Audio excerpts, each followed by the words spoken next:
On this edition of Dancetron Days, several bees are stinging me.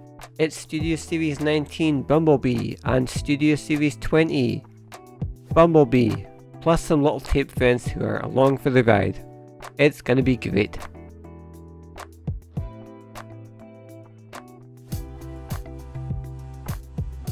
Cast your mind back, if you will, to mid-2018 when cinematically Transformers was not in a good place.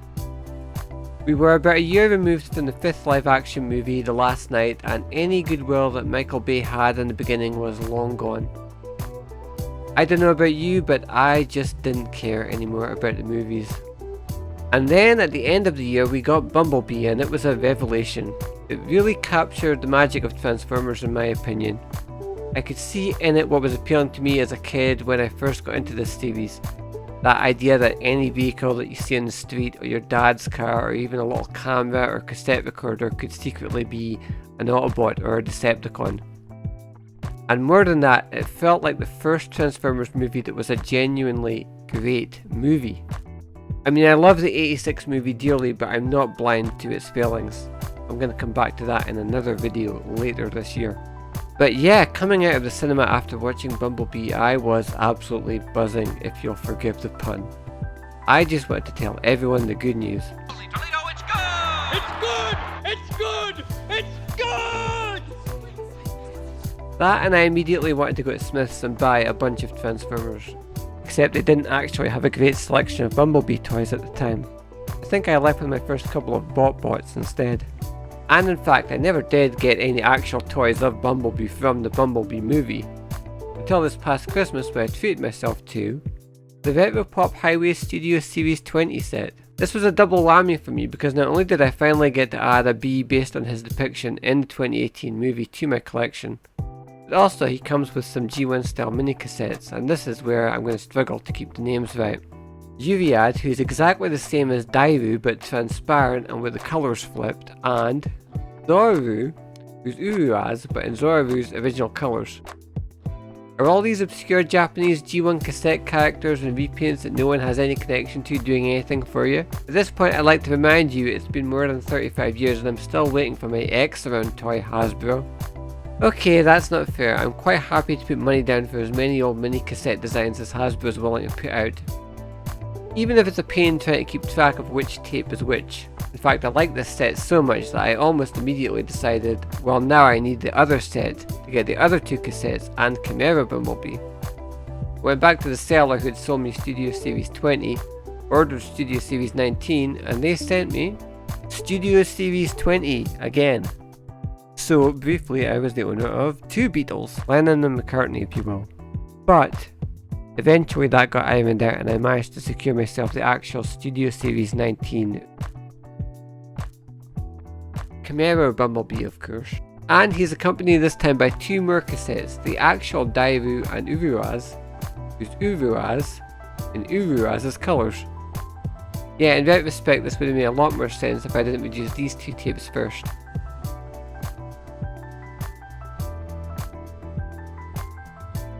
For now, just know that these guys combine and that you need to own both sets to mix and match them in order to create the Autobot and leg out in his original colours. Let's first take a step back and appreciate the packaging, and you can see how these two sets would easily be confused. At first glance they're very similar looking. Both sets have these outer sleeves with artificial wear on them to really sell that vintage vibe they're going for. The back of the boxes has some fun references to hits of the 80s and in both cases legal disclaimers to remind us that there is no actual music or real cassettes here, this is all just pretend.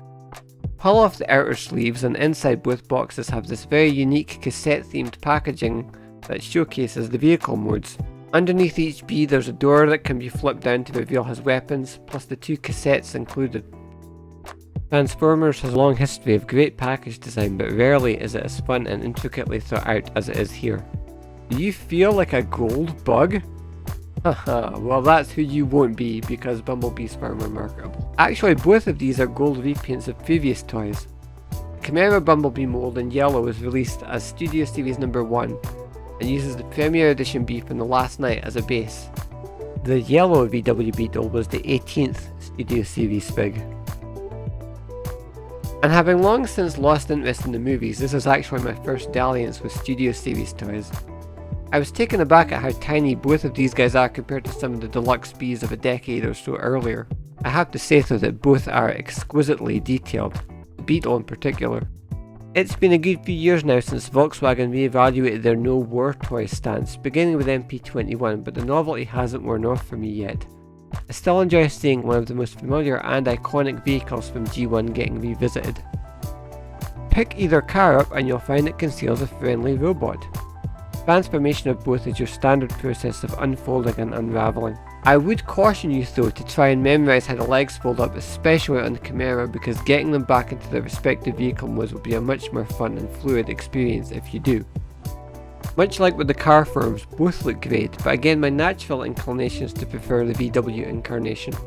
There is the small problem of the door rings not being screen accurate, apparently a holdover from an earlier concept of what B was going to look like in the 2018 movie before changes were made. Between that, the diminutive size and the colour scheme obviously differing from the bright yellow we're used to, this isn't going to be the definitive toy of this character for me, but I'm still happy to have him. Let's move on then to the cassettes. This is going to be one of those situations where the more modes or gimmicks you have to squeeze in, the more there's going to have to be a compromise. Compare these cassettes to the more familiar ones from early G1 like Ravage and you'll notice they're a lot less convincing. Dairu in particular has this rounded off corner and isn't going to fool anyone. Curiously, Dairu and Uriad won't fit into my pre-rub Soundwave and can only just squeeze into my reissue blaster. I don't have Sound Blaster or Twincast, so I can't vouch for how well they work with the retooled and expanded chest doors on those toys. The Zauru and Uruaz molds are a bit smaller and work just fine. The Autobot Dairu goes from cassette to minty green Iguanodon mode with a surprisingly involved conversion, at least compared to the likes of Ravage. What he does have in common with Ravage is that he's one of those toys who just about manages to stand, the two halves of the tapes flipping down on hinges to form either side of the body and the legs. Another bit he borrows from Ravage is the use of the chrome weapons on either side to fill the toy out a bit. A creative little beast mode that goes some way to making up for him being a lackluster cassette. Also packaged with the Camaro Bumblebee is the Decepticon Uruaz. Comes in this fetching translucent shade of what I can only describe as iron brew orange. Definitely a better cassette mode here, spoiled only by that little groove on the bottom. A much less involved conversion this time, you're really just flipping out the head and the tail plus the feet, then attaching the weapons. In my opinion, the more appealing of the two. Decepticon Uriad and Autobot Zauru come packaged with the VW Beetle Bumblebee and are straight up repaints of the two molds that came with the Camaro toy. And the two that you get with each set can be combined to form a small robot. In universe this doesn't make a whole lot of sense though, since it means you'd end up with a half Autobot half Decepticon combiner. It makes a lot more sense if you have both sets to flip the pairings. Combine Dairu with Zauru and you can form the Autobot leg out. This was the actual pairing sold in Japan in 1987. It's definitely a funky looking robot mode, but I appreciate the lengths Takara's designers went to in order to try and squeeze a third mode out of the tiny spy cassette form in an era when toy manufacturing and design was a lot more restrictive. And the other two can merge to form a Decepticon who I guess doesn't have a canonical name. Arm in, arm out, shake it all about. I definitely recommend these sets with the caveat that they're better purchased together. They're a fun fusion of two different eras of Transformers history, both vintage G1 and modern movie inspired designs with some great package design to top it all off. Next time, I continue to work through my Christmas stash with another figure from a few years back that I missed out on. It's Evolution Orion Pax / Optimus Prime from 2017's Power of the Primes.